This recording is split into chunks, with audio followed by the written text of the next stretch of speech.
வணக்கம், நான் உங்கள் அம்மா வீட்டு சமையல் மீனாட்சி. இப்போ பாருங்கள், இனிமேல் வந்து நம்ம அம்மா வீட்டு சமையலில் தோட்டத்தை பற்றி ஒரு வாரத்தில் ஒரு 2 நாள் போடலான் இருக்கேன். ஏன்னா அதுக்கிட்ட நம்ம எந்த அளவுக்கு வேலை செய்கிறோமோ அந்த அளவுக்கு வந்து நம்ம காயாகட்டும் பூவாகட்டும் எல்லாமே எடுக்கலாம். நிறைய பேருக்கு இந்த வீடியோ யூஸ்ஃபுல்லாக இருக்கும்னு நினைக்கிறேன். இன்றைக்கு வந்து மாடியை கொஞ்சம் க்ளீன் பண்ணிவிட்டு, அதாவது தொட்டியில் உள்ள களைன்னு சொல்லுவாங்க, அதாவது மற்ற செடியெல்லாம் வளர்ந்துருக்கோம், அதை எல்லாத்தையும் எடுத்துட்டு கலரி மட்டும் இன்றைக்கி விட்டுருவோம். கலரி விட்டுட்டு ஒரு 4-5 தொட்டி இருக்குது, விதை மட்டும் போட்டுடலாம். நிறைய விதை வச்சுருக்கேன். இந்த தை மாதத்துலேயே ஜனவரியிலே போட்டோம் அப்படின்னா அது வந்து இன்னும் ஒரு மாதத்துக்குள்ளே நல்லா காய்க்க ஆரம்பிச்சிடும், பூக்கவும் ஆரம்பிச்சிடும். ஆல்ரெடி நான் வந்து நிறைய வந்து தோட்ட வீடியோ, மாடி தோட்ட வீடியோ போட்டிருக்கேன். நிறைய பேர் மாடி வச்சுருக்கிறவங்களுக்குலாம் யூஸ் ஆகும். அம்மா வீட்டு சமையல்லையும் சரி, அம்மா சமையல்லையும் சரி, ரெண்டுலேயுமே கொடுத்துருக்கேன். கீழே வந்து லிங்க் கொடுக்குறேன், கண்டிப்பாக போய் பாருங்கள். வாங்க நம்ம செய்யலாம்.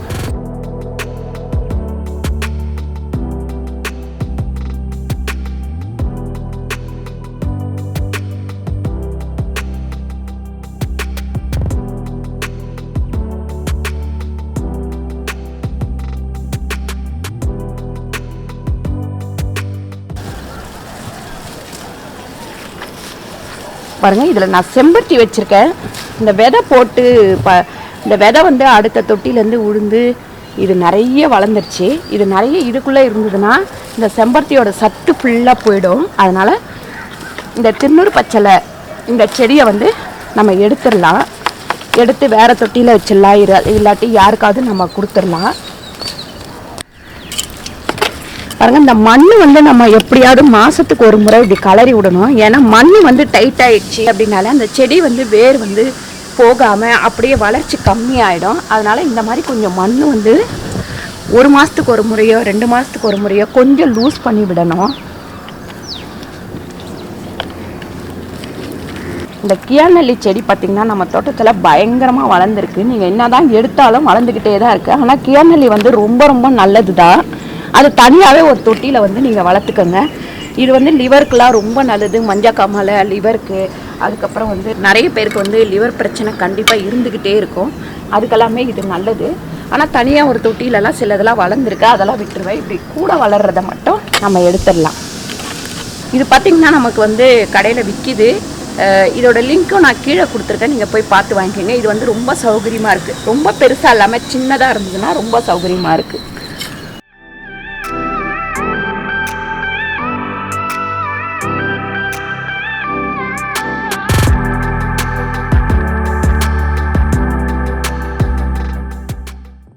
கொடி போகும், அதனால இந்த கயிறு போட்டு இந்த இடத்துல கட்டி விட்டுருவோம்.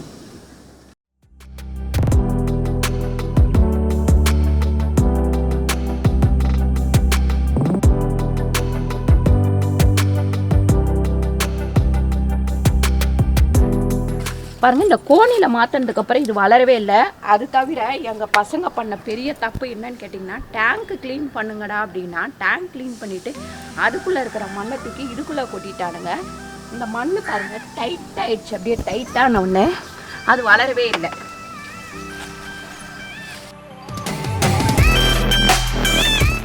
இந்த மாதிரி கலரி விடலைன்னா நிறைய வந்து இந்த தேவையில்லாத செடியெல்லாம் வளர்ந்து இந்த செடியோட சத்தை வந்து அது எடுத்துக்கும்.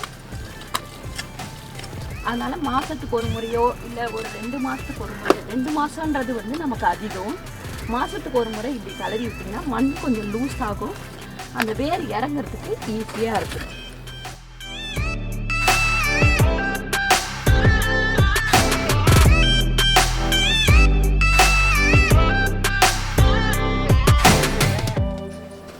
பாருங்கள், இது போய் படர்ந்து போய் அங்கங்கே விரிஞ்சு நிற்கிது.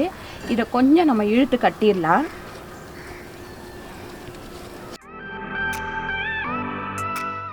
இப்படி கட்டினோம்னா நல்லா ஹைட்டாக வளர்கிறதுக்கு கூட ஒரு சான்ஸ் இருக்குது. ஏன்னா சைடில் ரொம்ப களை பறந்துச்சுன்னா அப்படியே குட்டியாகவே இருக்கும். இப்படி கட்டி கட்டி கொஞ்சம் மேலே போக சைடு கலையை கட் பண்ணி விட்டோம்னா நல்லா நீட்டாக மேலே போயிடும். பாருங்கள், இதுவே எவ்வளோ டைட் ஆகிடுச்சுன்னு பாருங்கள் மண். இதில் வந்து உருளைக்கிழங்கு போட்டு வச்சேன். இது வளர்ந்துச்சுன்னா என்னன்னு தெரியல, ஏன்னா அந்த செடி வளரவே இல்லை.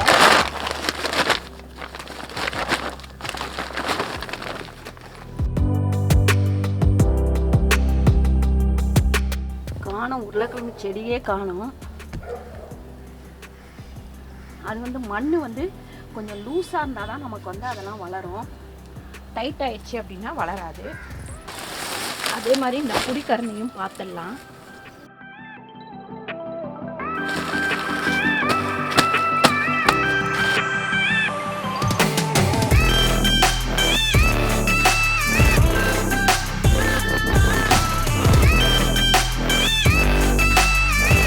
பாருங்க, இந்த இடத்துலலாம் டைட் ஆகும்.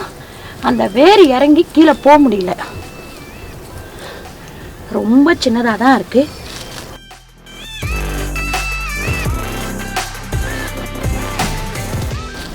பாருங்க, இதில் எல்லாமே சின்ன சின்னதாக புடிக்கரணை வந்து குட்டி குட்டியாக தான் வளர்ந்துருக்கு.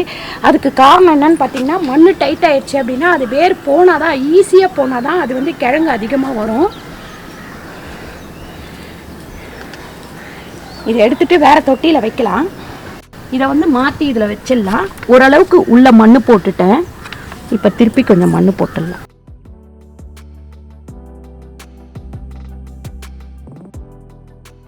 பாருங்க, இந்த மாதிரி கருணக்கிழங்கு, சேப்பங்கிழங்கு இந்த மாதிரி நம்ம மாடி தோட்டத்தில் வளர்க்கணும் அப்படின்னா இந்த மாதிரி பேக்கில் வச்சிங்கன்னா தான் உங்களுக்கு ரொம்ப ஈஸியாக இருக்கும். ஏன்னா டக்குன்னு அது வளரவே இல்லை அப்படின்னாலும் இந்த மாதிரி மண் மாற்றி நம்ம மறுபடியும் வச்சு விட்டுடலாம். பாருங்க, ஒரு 3 தொட்டி வந்து இன்னைக்கு காலியாக இருக்குது. இதில் வந்து நம்ம வெண்டைக்காய் விதையை போட்டுக்கலாம். ஒரு 4-5 தொட்டி வெண்டைக்காய் போட்டோம் அப்படின்னாக்கா நமக்கு வந்து ஒரு 1/4 கிலோ டெய்லி வந்து வெண்டைக்காய் கிடைக்கும். வெண்டைக்காய் எப்பவுமே அறுவடை பார்த்திங்கன்னா ஒரு நாள் விட்டு ஒரு நாள் பறிச்சிடலாம். அந்த அளவுக்கு அது வளரும் நமக்கு. அதுக்கு அடுத்து ஒரு நாள் விட்டிங்க அப்படின்னா நல்லா முத்தி போயிடும். தோட்டத்துலையுமே பெரிய தோட்டத்துலையுமே வந்து அவங்க வெண்டைக்காய் போட்டாங்க அப்படின்னா ஒரு நாள் விட்டு ஒரு நாள் பறிச்சிருவாங்க. இதே கத்திரிக்காய் வந்து 2 நாளைக்கு ஒரு முறை கூட பறிக்கலாம். மண் வந்து நல்லா அந்த கட்டி இதெல்லாம் வந்து உடைச்சிருங்க. இந்த மருந்து பார்த்திங்கன்னா நமக்கு ரொம்ப நல்லா யூஸ் ஆகுது. WDC அப்படின்னு சொல்லிட்டு இது வந்து எப்படி தயார் பண்ணுறதுன்னு நான் நாளைக்கு வந்து ரெடி பண்ணிவிட்டு உங்களுக்கு ஒரு 2 நாளில் வீடியோ போடுறேன். இது நல்லா வந்து நமக்கு பலனை கொடுக்குதான். அதனால் இதை வந்து நம்ம எப்படி கலக்கிறது, என்ன பண்ணுறது அப்படின்னு சொல்லிட்டு போடுறேன். அதையே நம்ம எல்லா செடிக்கும் ஊற்றி விட்டு மேலேயுமே தொளிக்கலாம். ஒரு தொட்டிக்கு பார்த்திங்கன்னா ஒரு 10 விதை இல்லைன்னா ஒரு 8 விதை போடுங்க போதும். ஏன்னா அது வளர்கிறதுக்கு இடம் வேணும்.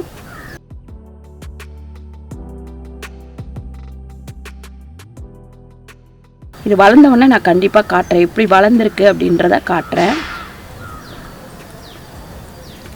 இன்னும் 1 மாதம் போச்சுன்னா நமக்கு வெயில் தாக்கம் அதிகமாகிடும். அதுக்கப்புறம் இந்த செடியெல்லாம் எப்படி பாதுகாக்கிறதுனே தெரியல. இந்த வெயிலுக்கு நம்ம செடிங்களை எப்படி பாதுகாக்கிறது, என்ன பண்ணுறது அப்படின்னு சொல்லிட்டு நான் ஒவ்வொரு வீடியோவாக உங்களுக்கு போட்டுக்கிட்டே இருக்கிறேன். மாடி தோட்டம் வச்சுருக்கிற எல்லாருக்குமே அந்த வீடியோ வந்து ரொம்ப யூஸ்ஃபுல்லாக இருக்கும். நிறைய பேருக்கு இப்போல்லாம் வந்து மாடி தோட்டம் வைக்கிறது, விவசாயம் இதெல்லாம் ரொம்ப பிடிச்சிருக்கு. அதனால தான் நான் வந்து அம்மா வீட்டு சமையலில் வாரத்துக்கு ஒரு வீடியோவாவது இந்த மாதிரி போடலாம் அப்படின்னு சொல்லிட்டு யோசிச்சுட்ருக்கேன். நீங்களும் அதை பார்த்து என்னென்ன பண்ணணும் அப்படின்னு சொல்லிட்டு பண்ணுங்கள். பாருங்க, இந்த வாட்டி கத்திரிக்காய் கிட்டத்தட்ட ஒரு 1/2 கிலோ 1/4 கிலோ அப்படின்னு சொல்லிட்டு நிறைய ஒரு 3-4 கிலோ பறிச்சிட்டேன். அடிக்கடிக்கு ஒரு நாளைக்கு பறிச்சேன்னா கண்டிப்பாக ஒரு 1/4 கிலோ வந்துடும்.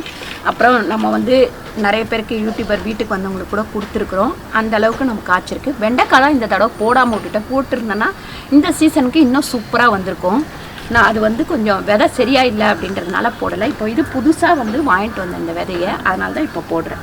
இப்போ பாருங்கள், நமக்கு தக்காளி வந்து ஓரளவுக்கு நல்லாவே காய்ச்சிருக்கு. ஒரு 4-5 தொட்டியில் அது வந்து நான் விதை போடலை, தன்னால் வளர்ந்தது தான். ஏன்னா நம்ம காய்கறி கழுவி கொண்டு வந்து நான் சில டைம் போடுவேன், அதுலேருந்து வந்தது தான். தக்காளியெல்லாம் எப்படி காய்ச்சிருக்குன்னு பார்க்கலாம் வாங்க.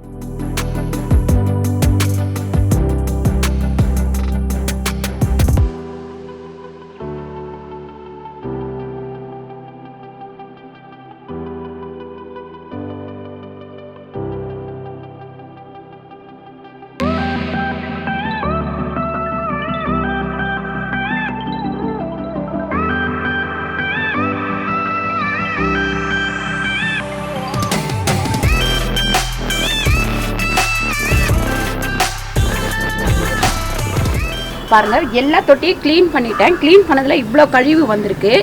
இது எல்லாமே அந்த தொட்டிக்குள்ளே இருந்தது அப்படின்னா நம்ம வச்சிருக்கிற தொட்டி செடியோட சத்தை வந்து இது இழுத்துரும். அதனால எப்பவுமே ஒரு மாதத்துக்கு ஒரு முறை அதில் உள்ள களை எல்லாத்தையுமே இப்போ பறிச்சிடணும். பறித்து நல்ல மண்ணை வந்து கலரி விட்டிங்கன்னா செடி வந்து நல்லா தரவாக வளரும்.